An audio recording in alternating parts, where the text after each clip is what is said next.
Hello everyone and welcome to another episode of the Scientified Talk. For most of us, exercising for health and fitness doesn't require a specialized diet. Balanced nutrition is enough. However, for professional athletes, diet can determine victory or defeat.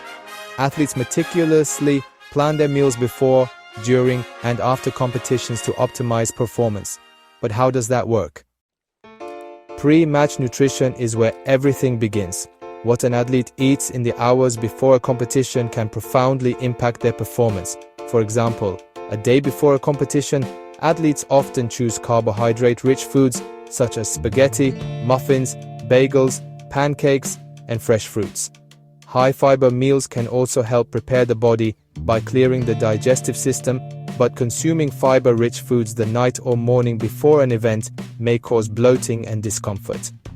Athletes involved in resistance training benefit from easily digestible proteins, which maximize muscle recovery and anabolic adaptations.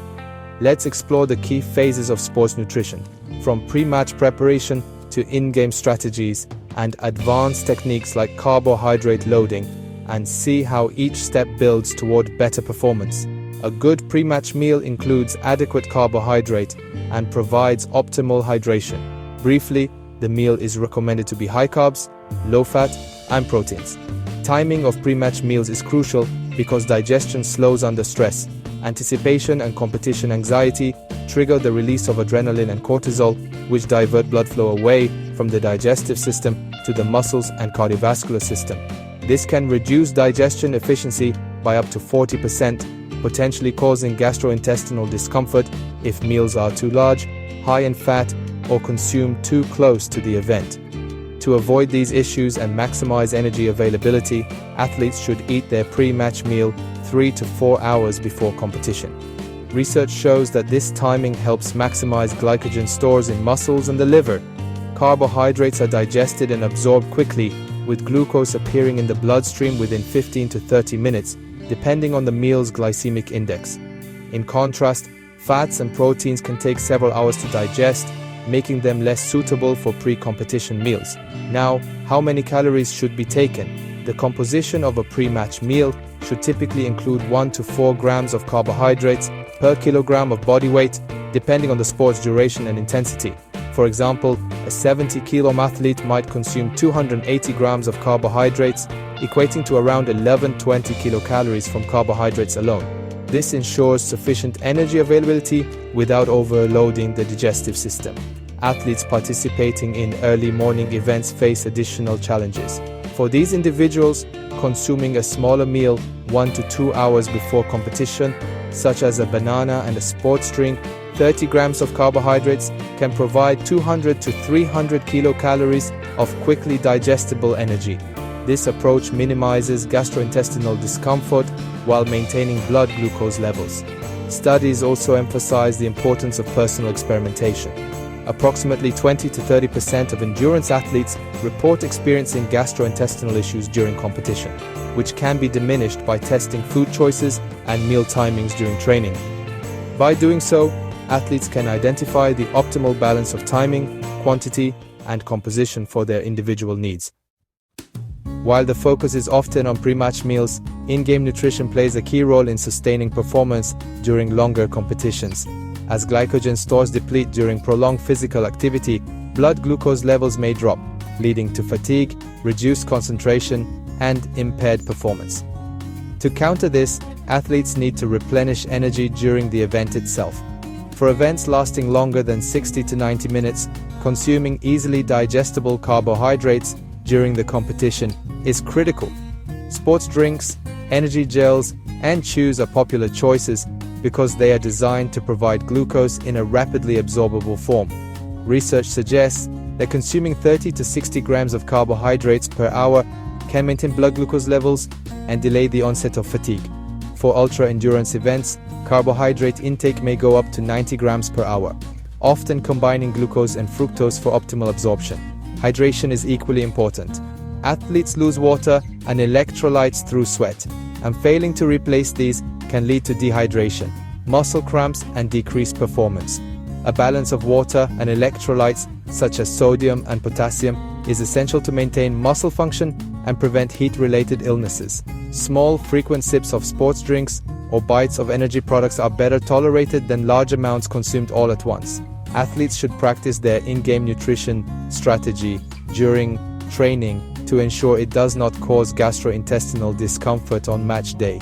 We all now know that our bodies have limited capacity in storing glycogen. Are there any ways to train the body to store more? The answer is yes. Scientists have developed a method to increase carbohydrate loading by 20 to 40% in comparison with the regular diet. This is a short-term diet that is done a few days before the competition by depleting glycogen and restocking it with a high carbohydrate diet. During this period, low-intensity exercises should be performed. As an illustration, consider a 25-year-old marathon sportsman. He takes 3,500 kilocalories per day, including 50% carbohydrates. In the week before the competition, he reduces the duration of training gradually to 60 minutes, then 20 minutes, and finally rests on the pre-match day. At the same time, he increases the amount of carbohydrates in his food to 70%. The total intake of calories decreases by reducing the training time, while carbohydrate consumption is increasing. This supercompensation diet improves performance in long sports, such as soccer, hockey, and more. Carbohydrate loading is a scientifically validated method to enhance glycogen stores in muscles and the liver, which can significantly improve performance in endurance events lasting longer than 90 minutes. This strategy involves two main phases: glycogen depletion and glycogen supercompensation. In the first phase, glycogen stores are deliberately reduced through intense exercise and a low carbohydrate diet. This depletion primes the muscles to upregulate enzymes involved in glycogen synthesis, such as glycogen synthase.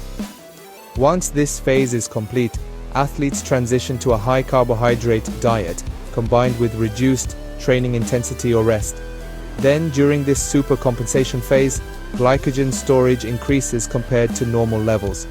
The benefits of carbohydrate loading are most evident in endurance sports like marathon running, cycling, and soccer, where glycogen depletion is a major factor in fatigue. However, this approach also has potential drawbacks. Increased glycogen storage involves water retention, which can lead to temporary weight gain and feelings of stiffness in the muscles. For this reason, athletes should test carbohydrate loading protocols during training to minimize side effects on competition day. Research has shown that carbohydrate loading is unnecessary for short duration or high-intensity sports, where glycogen stores are less likely to become a limiting factor. In these cases, a regular high-carbohydrate diet is sufficient to sustain performance. Sports nutrition is more than just eating well. It's about understanding your body's needs and responding to them at every stage of competition. Whether it's timing your pre-match meal, practicing in-game hydration strategies, or fine-tuning carbohydrate loading techniques, each element contributes to better performance. For professional athletes, these strategies are essential to winning. For fitness enthusiasts, they offer a way to optimize workouts and improve recovery. If you enjoyed the video, please subscribe, like, and comment below. See you in the next one.